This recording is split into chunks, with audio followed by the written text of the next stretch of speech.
Shalom Jemaat Tuhan, kita kembali kepada pembelajaran kita dari Khotbah di Bukit dalam Matius 5 sampai Matius 7. Dan kali ini tema kita adalah rumah di atas batu karang yang terdapat dalam Matius 7 ayat 24-27 dan kita bandingkan dengan Matius 13 ayat 3 sampai 9. Mari kita berdoa. Mohon Roh Kudus urapi hambamu, sensor tuturkan sikap hambamu, layakkan hambamu menjadi juru bicara Allah. Dan setiap kami yang mendengarkannya, kami semua dibimbing oleh Roh yang sama. Bimbinglah hambamu dengan Roh Kudus, kuasai tuturkan dan sikap dan pikiran hambamu, dan tolong supaya kami semua boleh memahami firman dengan benar. Dalam nama Tuhan Yesus. Amin. Rumah di atas batu karang. Mari kita baca dalam Matius 7 ayat 24-27. Saya bacakan yang biru, sudah baca yang hijau. Setiap orang yang mendengar perkataanku ini dan melakukannya, ia sama dengan orang yang bijaksana yang mendirikan rumahnya di atas batu. Kemudian turunlah hujan dan datanglah banjir, lalu angin melanda rumah itu, tetapi rumah itu tidak rubuh sebab didirikan di atas batu. Mari sama-sama kita baca.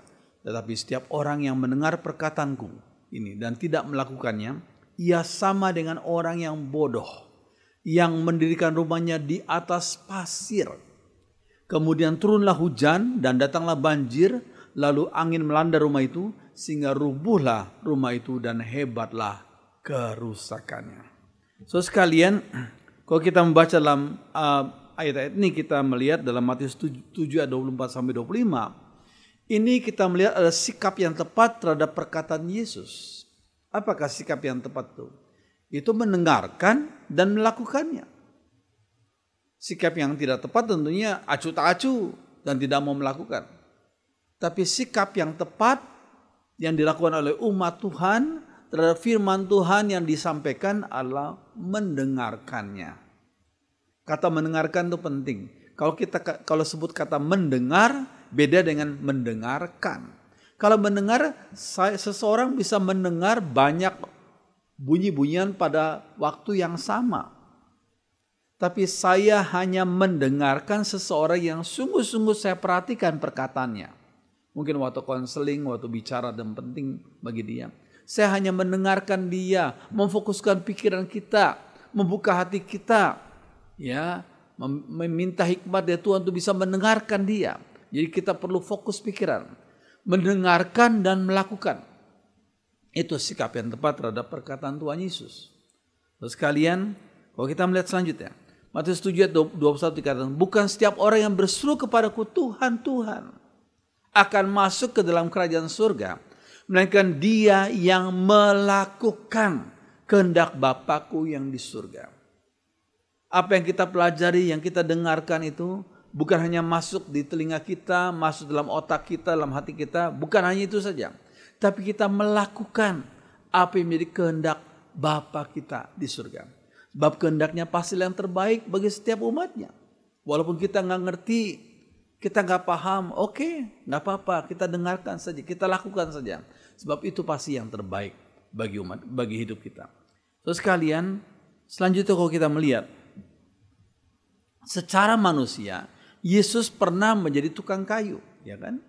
Dia lahir dalam keluarga Yusuf yang adalah tukang kayu, dan Tuhan Yesus menggantikan peran ayahnya karena ayahnya setelah punya Yesus dan adik-adiknya, ayahnya sudah meninggal dunia setelah itu, ya, karena mungkin menurut tradisi orang Yahudi mungkin usianya Yusuf jauh lebih tua daripada Maria, dan sebagai pengganti daripada tugas ayahnya, maka Tuhan Yesus sebagai anak sulung di keluarga Maria, dia menggantikan peran ayahnya, yaitu sebagai tukang kayu.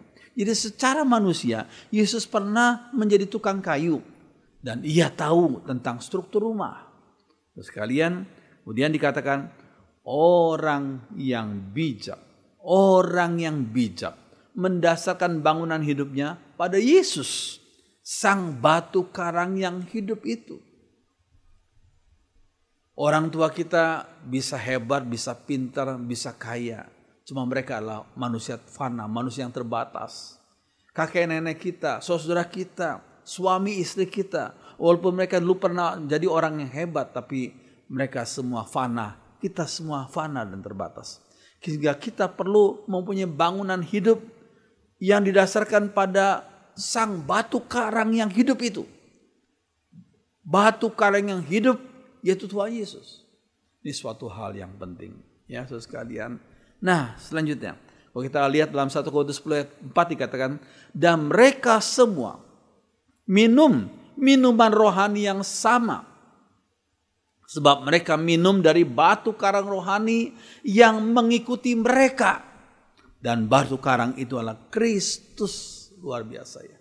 Batu karang itu adalah Kristus. Gereja Tuhan didirikan di atas pengakuan bahwa Yesus Kristus adalah Mesias, Juru Selamat yang hidup.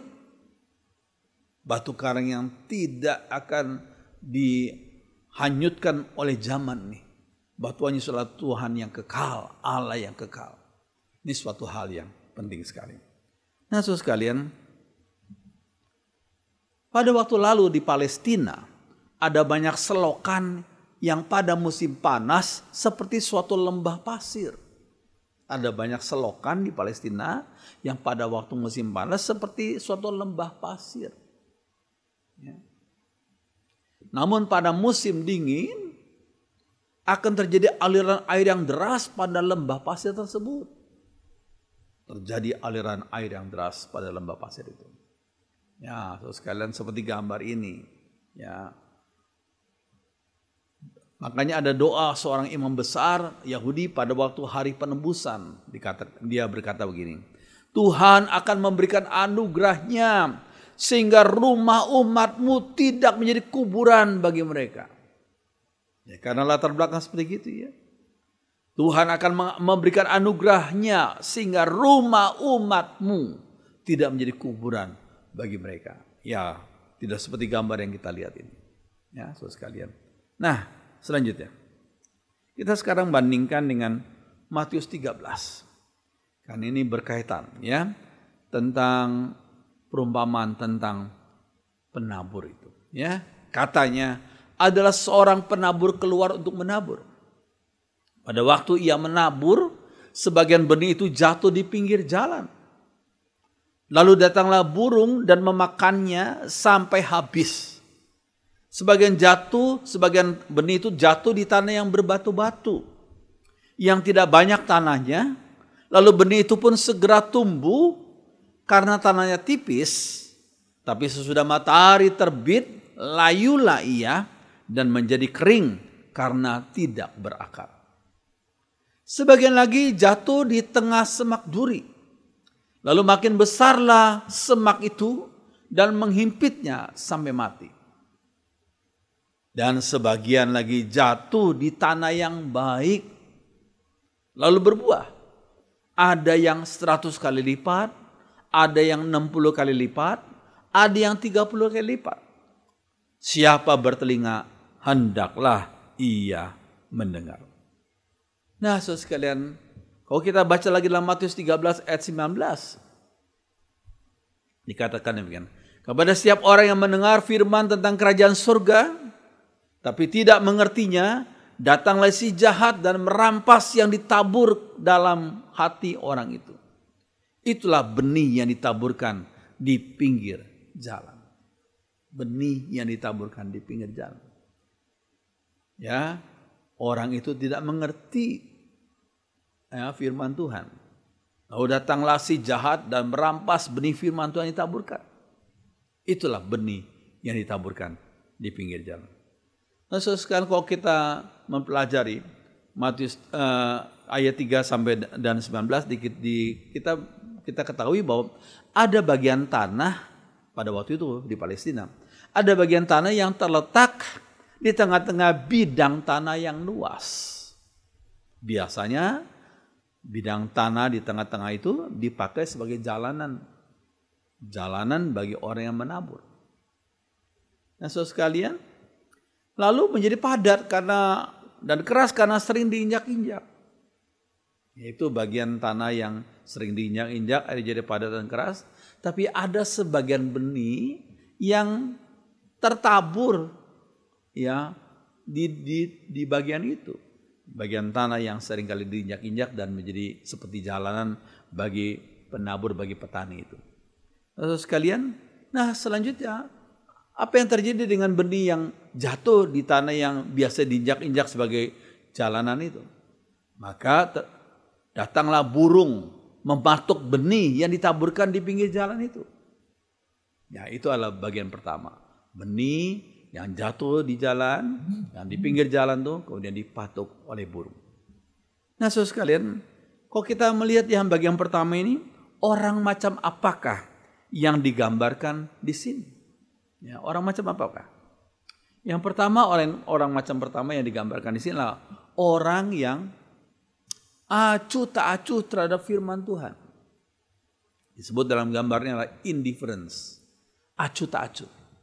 Ya, ketika dengar firman Tuhan, dia terus lihat jam, kapan selesai ini khotbah, ya, dia nggak tertarik sama sekali tentang firman Tuhan, tentang rohani, ya. Dia mau cepat khotbah ini selesai saja, aku mau pulang, aku mau lakukan tugas, aku mau minum-minum atau apalah, aku aja ada tugas-tugas lain. Jadi orang ini acuh tak acuh terhadap firman Tuhan. Saya pikir banyak orang yang seperti itu bukan? Banyak orang yang acuh tak acuh terhadap firman Tuhan. Sikap acuh tak acuh adalah mangsa yang mudah bagi setan, yang adalah pembunuh jiwa manusia. Setan adalah pencuri besar dari benih-benih firman Tuhan itu, seperti burung yang mematuk benih-benih yang jatuh di jalan itu. Terus kalian, inilah sifat acuh tak acuh adalah mangsa yang mudah bagi setan. Oleh karena itu, saudara sekalian, kalau kita ditaburi firman, jangan kita bersikap acuh tak acuh, ya, supaya jangan sampai kita memberikan kesempatan bagi setan dan roh-roh jahat untuk mengambil benih-benih firman yang ditaburkan itu, mencuri benih-benih firman yang ditaburkan itu. Terus kalian, itu satu kebodohan, satu sikap yang lalai jika kita acuh tak acuh, sangat tidak bijak, sikap yang sangat tidak bijak. Yang kedua, saudara, orang macam apakah yang digambarkan di sini? Orang macam yang kedua adalah golongan yang tertutup pikirannya terhadap firman Tuhan. Dia tertutup pikiran terhadap firman Tuhan. Saudara sekalian, apa yang membuat pikiran mereka tertutup? Pertanyaannya, ya. Kenapa sebagian orang tertutup pikirannya terhadap firman Tuhan? Saudara sekalian, ada orang tertentu yang belum ada niat mencari kebenaran firman, karena ada sifat angkuh, ya, nggak ada niat. Aku sudah cukup baik, aku sudah cukup rasanya aku sudah baguslah di hadapan Tuhan, gitu ya. Sehingga ada sifat angkuh. Dia nggak ada niat untuk mencari kebenaran firman, ya, karena merasa diri sudah cukup baik. Ini juga yang dikatakan dalam kesaksian Bapak Mohtar Riyadi, salah satu bankir yang sekarang sudah senior, sudah tua di negara kita, ya. Dia memegang salah satu bank yang cukup besar di Indonesia. Bapak Mohtar Riyadi pernah kasih kesaksian, dan saya ikut mendengarkan waktu itu. Pada waktu itu dia belum mau jadi Kristen, kan dia merasa diri, aku sudah cukup baik. Firman Tuhan apa yang firman Tuhan katakan, aku sudah cukup baik lah, ya. Aku sudah cukup melakukan kebaikan, melakukan etika yang baik. Nah, saudara sekalian, satu kali ketika dia diajak oleh anak-anaknya untuk ikut dalam salah satu retreat, ya, di satu gereja, ya, dia duduk paling belakang, ya. Kalau dia coba perhatikan, ya, kalau dia lihat pengkhotbahnya ngomong yang baik-baik, dia perhatikan. Kalau enggak, ya dia lihat sana sini, gitu ya. Tapi Tuhan pakai pengkhotbah itu, saya tidak perlu sebut namanya. Tuhan pakai salah satu kalimatnya, ya.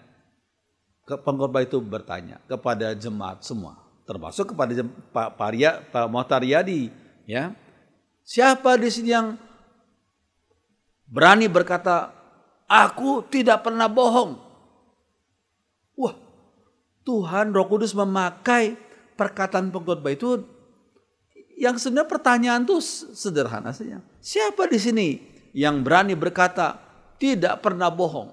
Waduh, perkataan seperti itu terus mengiang-iang di telinganya, ya. Dia berkata, iya ya, tadi aku berkata dalam diriku, aku sudah cukup baik. Tapi ketika ditanya oleh pengkhotbah itu, aku nggak pernah bohong. Ternyata aku juga nggak bisa menjawab tidak, karena aku pernah berbohong. dalam bisnisku, dalam pekerjaanku. Ya, akhirnya dengan kuasa Roh Kudus dia dibimbing, akhirnya dia terima Yesus sebagai juru selamat. Terus sekalian, sikap beliau waktu lalu kita melihat, yaitu ada sifat keangkuhan. Termasuk sikap sebagian orang lain yang tanpa mereka sadari itu merupakan angkuh. Makanya Roh Kudus memakai kalimat itu. Siapa di sini yang berani berkata tidak pernah bohong? Angkat tangan. Dan gak ada yang berani angkat tangan. Termasuk Pak Mohtar Yadi. So sekalian, di sini kita melihat memang kita perlu belajar rendah hati. Perlu belajar rendah hati. Mohon Roh Kudus bimbing kita kepada hidup yang sesuai dengan kehendak Tuhan. So sekalian, yang kedua. Apa yang membuat pikiran mereka tertutup? Ya, karena sebagian orang masih enjoy, masih menikmati hidup yang berkanjang dalam dosa. Sehingga tidak mau ditegur oleh firman Tuhan. Ya, dia masih menikmati, dia masih enjoy berkanjang dalam dosa. Sehingga tidak mau ditegur oleh firman Tuhan.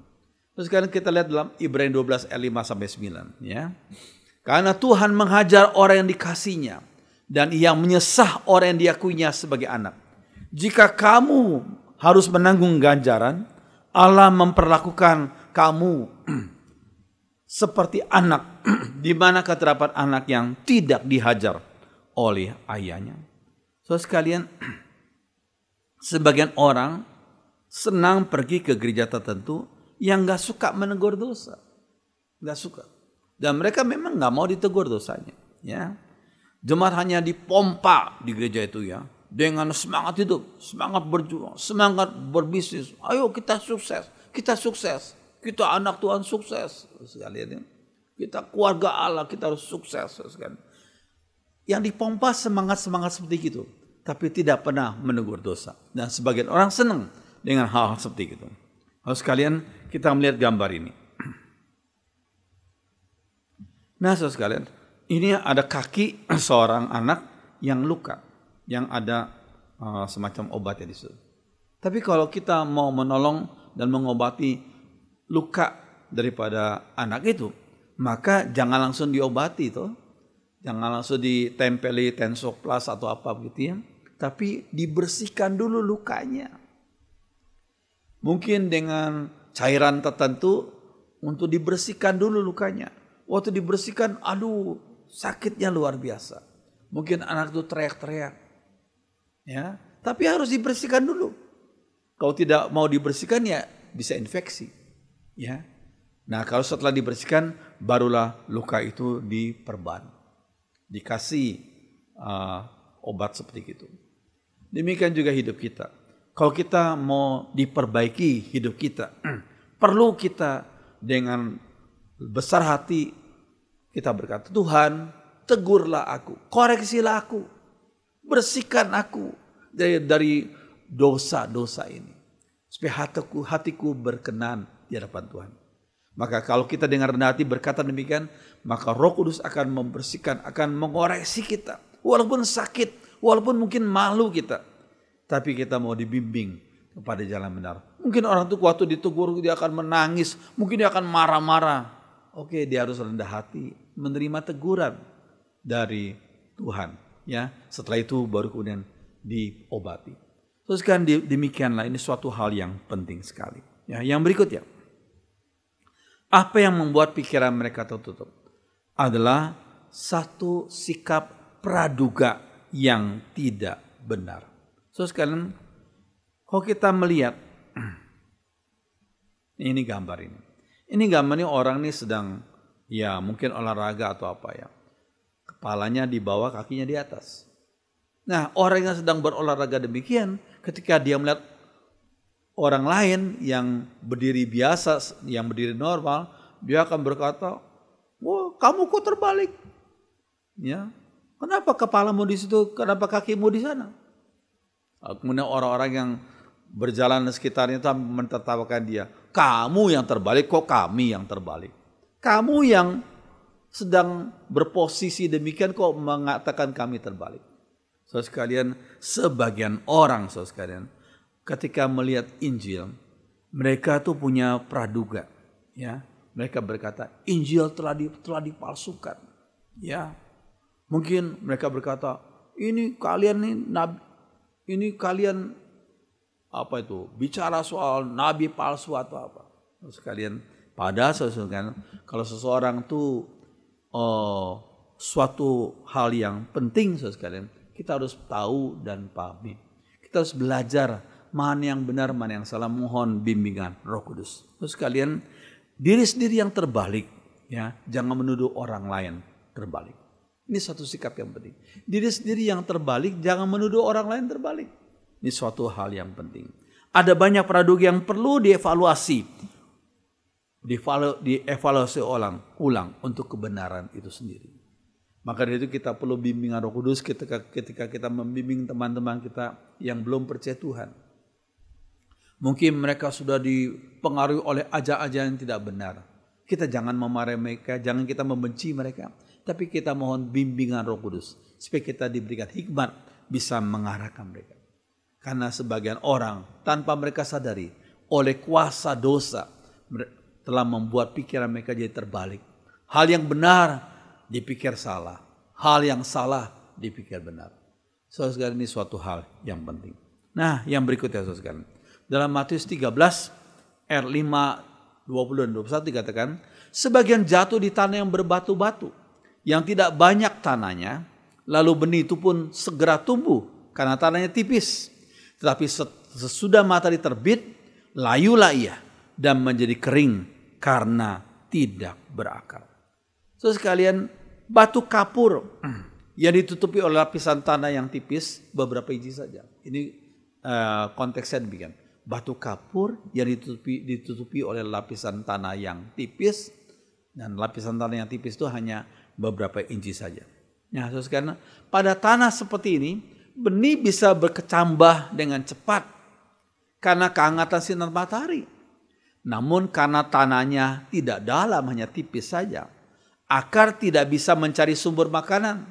Akibatnya pohon yang kecil itu menjadi layu, cepat layu. Terus kan ini suatu hal yang terjadi dalam lingkungan Palestina itu. Terus kalian bagaimana dengan penerapan dalam bagian rohani? Terus kalian ada pendengar firman yang tidak berakar secara dalam. Yang cepat menerima firman, cepat juga meninggalkannya. Cepat mendengarkan firman, tapi cepat juga meninggalkannya. Ya. Ada orang yang menerima secara emosi saja. Wah, oke, aku jadi Kristen, tapi emosi saja.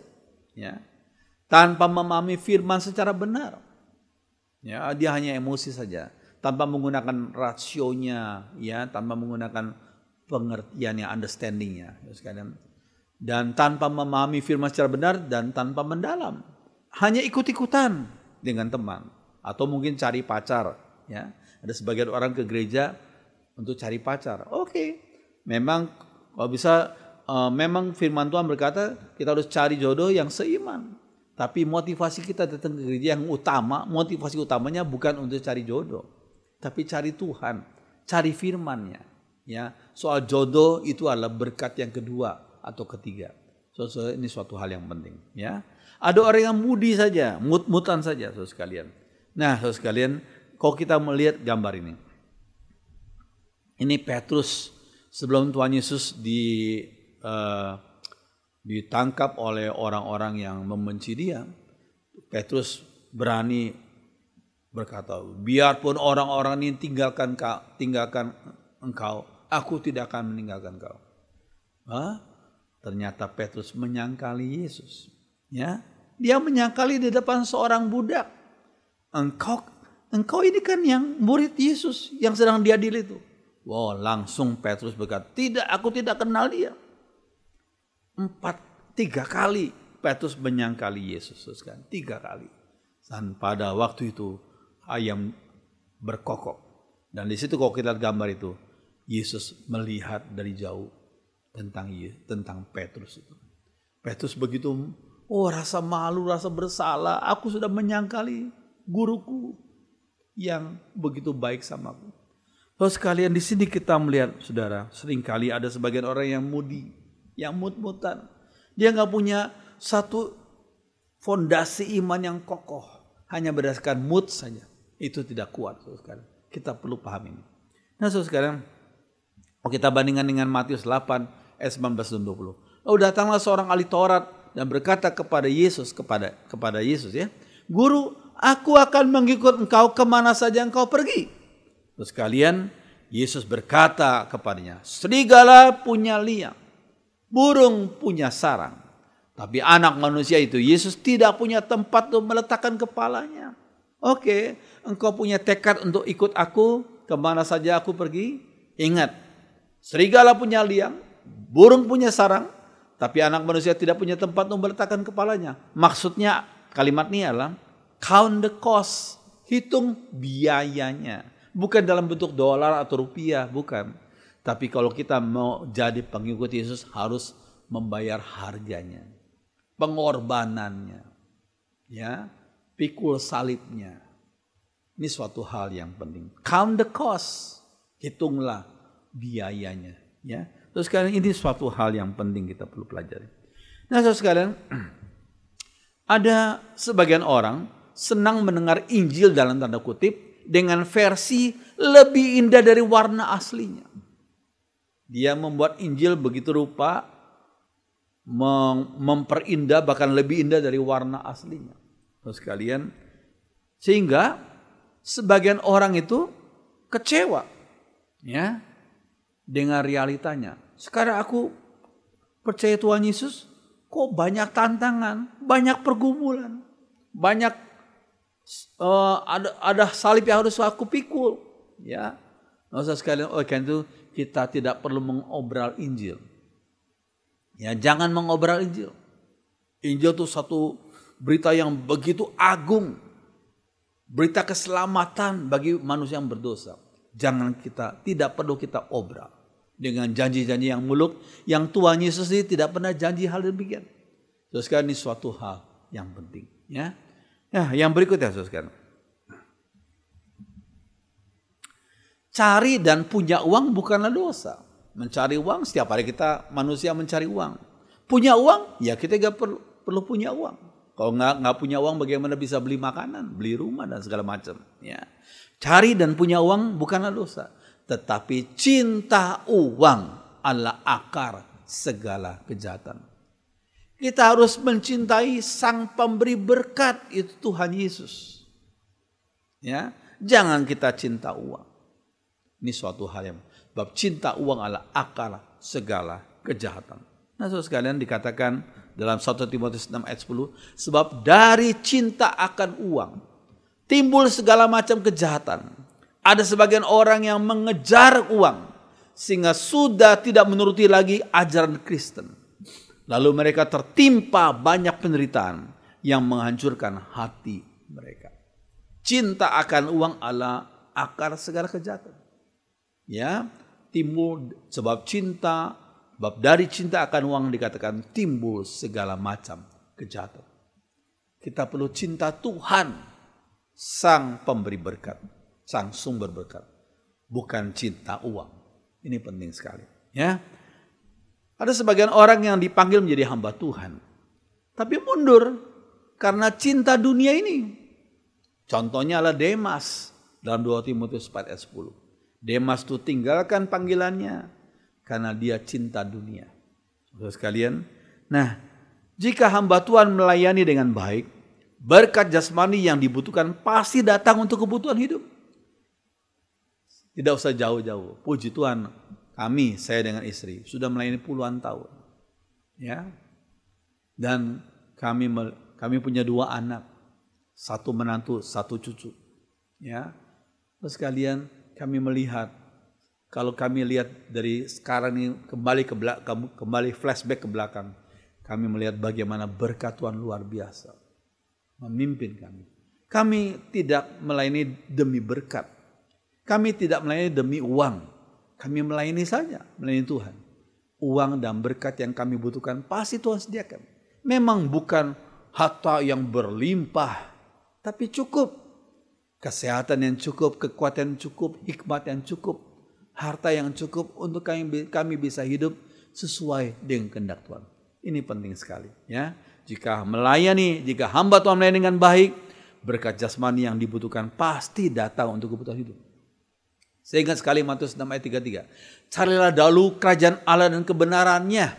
Carilah dahulu. Seek ye first. Carilah dahulu kerajaan Allah dan kebenarannya. Maka yang lainnya akan ditambahkan kepadamu. Matius 6 ayat 33. Puji Tuhan. Haleluya. Nah saudara sekalian. Nah kita melihat. Kita perlu meneladani sikap Paulus. Dalam 2 Timotius 1 ayat 12. Ya. Dikatakan, itulah sebabnya aku, kata Paulus, menderita semuanya ini. Tapi aku tidak malu. Karena aku tahu kepada siapa aku percaya. I know whom I have believed. Karena aku tahu kepada siapa aku percaya. Dan aku yakin bahwa dia berkuasa memeliharakan apa yang telah dipercayakan kepadaku hingga pada hari Tuhan. Luar biasa. Ini keyakinan Paulus dan memang itu benar terjadi. Demikianlah biar keyakinan ini menjadi keyakinan para hamba Tuhan. Yang melayani dengan setia. Dan semua umat Tuhan perlu dan harus berkata seperti Paulus berkata. Aku tahu kepada siapa aku percaya. I know whom I have believed. Aku yakin bahwa dia berkuasa memeliharakan apa yang telah dipercayakan kepadaku. Hingga pada hari Tuhan. Puji Tuhan. Ya. Yang berikutnya. Orang macam apakah? Yang dikabarkan di sini adalah Matius 13 dikatakan sebagian lagi jatuh di tengah semak duri. Lalu makin besarlah semak itu dan menghimpitnya sampai mati. Saudara sekalian, tanah berduri adalah tanah yang menipu dalam tanda kutip. Ya. Ketika penabur menaburkan benih, nampaknya tanah sudah cukup bersih. Ya, tanah sudah cukup bersih. Namun ternyata ada akar semak duri yang bertumbuh lebih cepat dan lebih kuat dari pohon gandum, dari benih gandum yang ditaburkan itu. Akar semak duri itu bertumbuh lebih cepat dan lebih kuat. Ya, terus sekalian, akibatnya tanaman gandum terhimpit semak duri. Nah, saudara sekalian, hal tersebut melambangkan apakah? Hal tersebut melambangkan pendengar firman yang dipenuhi dengan berbagai macam keinginan dunia. Sehingga menghalangi pertumbuhan rohaninya. Berbagai macam keinginan dunia ini. Ya, menghimpit pertumbuhan rohani orang itu. Terus sekalian, akibatnya apa? Orang itu terlalu sibuk untuk berdoa. Dan terlalu sibuk untuk baca firman Tuhan. Ya. Mau doa udah ngantuk, capek, tidur. Mau baca firman Tuhan apalagi. Udah dengar firman Tuhan seminggu sekali. Itu pun juga kalau dia nggak ngantuk. Terus kalian sehingga kerohanian tidak bertumbuh. Terus kalian. Ya. Ingatlah terus kalian. Hal yang berbahaya bukanlah hal yang buruk. Tapi hal-hal yang nampaknya baik. Harus hati-hati. Ya. Bolehkah saya minta saudara mengulangi. Ingat. Hal yang berbahaya bukanlah hal yang buruk. Tetapi hal yang nampaknya baik. Tapi tidak sesuai dengan kehendak Tuhan. Ada nampaknya baik, ya, dapat rezeki banyak, nampaknya baik. Tapi kalau kita nggak hati-hati, kita bisa terhilang. Kita terlalu cinta kepada rezeki itu dan lupa kepada Tuhan, Sang Pemberi rezeki itu. Terus kalian, makanya ada satu dalam kalimat dalam bahasa Inggris, the good things are the enemies of the best one. Hal-hal baik adalah musuh daripada hal yang terbaik. Saya pikir prinsip ini penting sekali. Hal-hal yang baik seringkali jadi musuh daripada hal-hal yang terbaik. Ya, yang terbaik adalah mendengar firman, merenungkan firman. Nah, saudara sekalian, makanya dikatakan dalam Lukas 10, ya. Kata Tuhan Yesus, dia menegur Marta. Marta, Marta, jawab Tuhan. Engkau khawatir dan sibuk memikirkan ini dan itu. Padahal yang penting hanya satu. Dan Maria sudah memilih yang baik yang tidak akan diambil dari dia. Maria menjadi murid Tuhan yang hanya mau dengar kata-kata firman Tuhan. Ya, kita pun perlu seperti Maria. Kita perlu belajar firman Tuhan. Menguatkan iman kita dengan firman Tuhan. Jangan waktu Tuhan Yesus datang atau Tuhan Yesus mau menyampaikan firman-Nya, kita terlalu sibuk seperti Marta. Ya, tapi ini Tuhan kita mau menyampaikan firman. Kita mau teduh, mau duduk, mau berlutut, mau dengar firman Tuhan. Ya, ini suatu hal yang penting. Ya, Marta, ya, engkau terlalu sibuk memikirkan ini dan itu. Padahal yang penting hanya satu. Dan Maria sudah memilih yang baik, yang tidak akan diambil dari dia. So sekalian, kita lihat satu hari terdiri dari 1440 menit satu hari. 1440 menit. Ternyata tidur 7 jam, 420 menit. Kerja, belajar 8,5 jam, 510 menit. Kemudian makan 3 kali itu 45 menit lah satu hari ya. Kemudian non TV atau internet 90 menit. Ya. Kemudian ngobrol dengan teman 60 menit. Lalu mandi dan lain-lain 30 menit. Ya. Lalu kemudian menggunakan waktu di jalan, ya, itu perlu 60 menit. Ini kalau kita tinggal di Jakarta mungkin lebih lama lagi. Ya. Kemudian telepon, menggunakan sosmed 220 menit. Ya. Zaman sekarang zaman yang era komunikasi ya. Nah, ini satu hal yang menyedihkan. Setiap hari kita gunakan waktu berapa menit untuk bersekutu dengan Tuhan. Ternyata kita bersekutu dengan Tuhan cuma 5 menit. Wah, ini satu hal yang menyedihkan. Ya. Kita bersekutu dengan Tuhan cuma 5 menit satu hari. Bayangkan. Kecil sekali. Apakah ini contoh bagi seorang murid Tuhan? Oh, ini satu contoh yang tidak baik. Kita perlu tingkatkan kuantitas waktu kita untuk bersekutu dengan Tuhan. Jangan hanya 5 menit. Kalau sekalian, nah, apakah doa hanya seperti telegram dan SMS saja? Ini masih zamannya SMS waktu lalu ya. Singkat aja. Doa hanya seperti telegram, kirim telegram, berita yang singkat, SMS juga. Apakah hanya demikian? Atau kita lebih memperbesar waktu kita untuk bersekutu dengan Tuhan setiap harinya? Nah, saudara, ini suatu hal yang penting. Nah, saudara, terkadang Tuhan izinkan penyakit menimpa agar hubungannya dengan Tuhan bisa dipulihkan. Waktu seorang sakit, dia nggak bisa ke kantor, dia khusus kosan di kamarnya saja, banyak berdoa, banyak bersekutu dengan Tuhan. Ya, saudara sekalian, tempat tidur seringkali menjadi padang rumput yang hijau, di mana kita lebih banyak bersekutu dengan Tuhan. Ya, Amsal 20 ayat 30 dikatakan apa? Ada kalanya pengalaman pahit menghapuskan kejahatan dan membersihkan hati manusia. Ada kalanya pengalaman pahit menghapuskan kejahatan dan membersihkan hati manusia. Terus sekalian, yang terakhir, orang macam apa yang digambarkan di sini?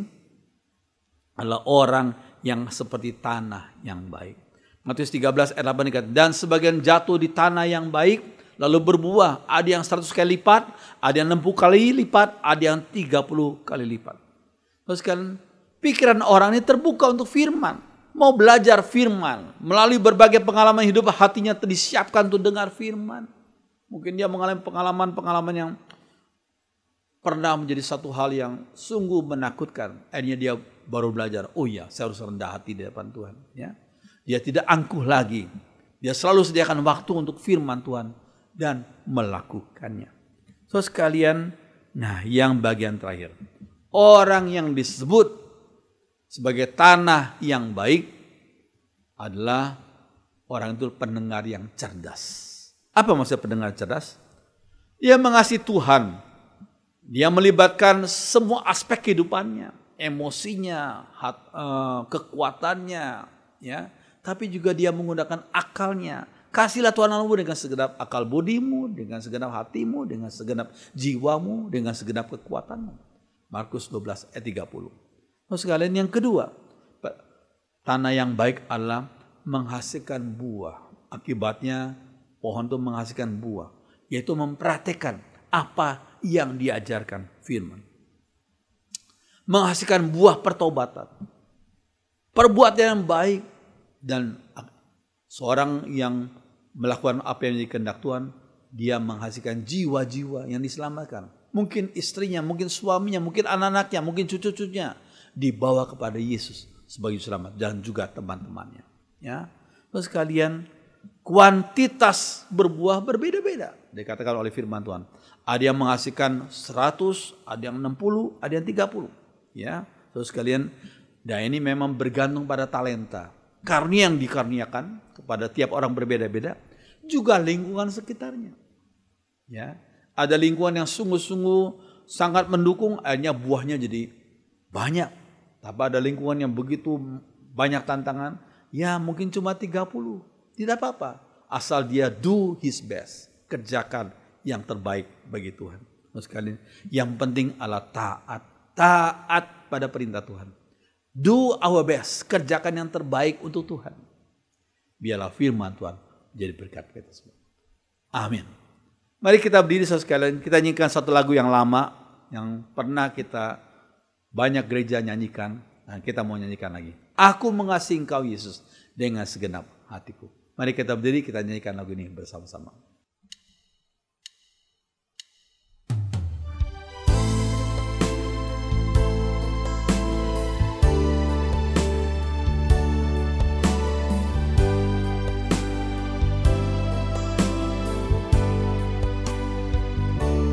Aku mengasihi Engkau Yesus dengan segenap hatiku. Aku mengasihi Engkau Yesus dengan segenap jiwaku.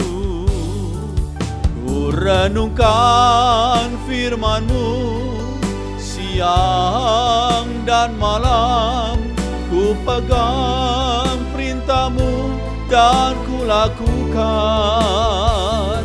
Engkau tahu ya Tuhan, tujuan hidupku hanyalah untuk menyenangkan hati-Mu.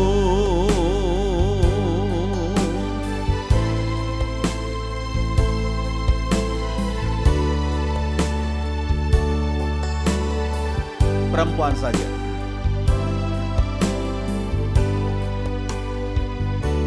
Aku mengasihi Engkau Yesus dengan segenap hatiku. Pria saja. Aku mengasihi Engkau Yesus dengan segenap jiwaku. Angkat tangan kananmu bersama-sama. Ku renungkan firman-Mu siang dan malam, ku pegang perintah-Mu dan ku lakukan. Engkau tahu ya Tuhan, tujuan hidupku hanyalah untuk menyenangkan hati-Mu. Ku renungkan firman-Mu, ku renungkan firman-Mu siang dan malam, ku pegang perintah-Mu dan ku lakukan. Engkau tahu ya Tuhan, tujuan hidupku hanyalah untuk menyenangkan hati-Mu. Menyenangkan hati-Mu, menyenangkan hati-Mu,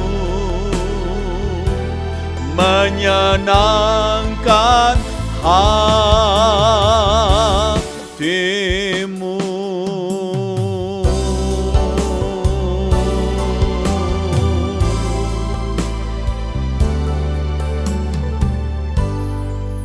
Ya Tuhan, tolong kami agar kami menjadi orang-orang yang bijaksana, karena kami mau merenungkan firman-Mu dan menaatinya dalam hidup kami sehari-hari. Tolong kami yang muda maupun yang sudah senior untuk kami boleh hidup sesuai dengan petunjuk firman Tuhan. Apa yang hamba-Mu sudah sampaikan, Tuhan meteraikan dalam hati kami dan mampukan kami melaksanakannya. Terima kasih dalam nama Tuhan Yesus. Semua orang beriman mengatakan amin. Silakan duduk.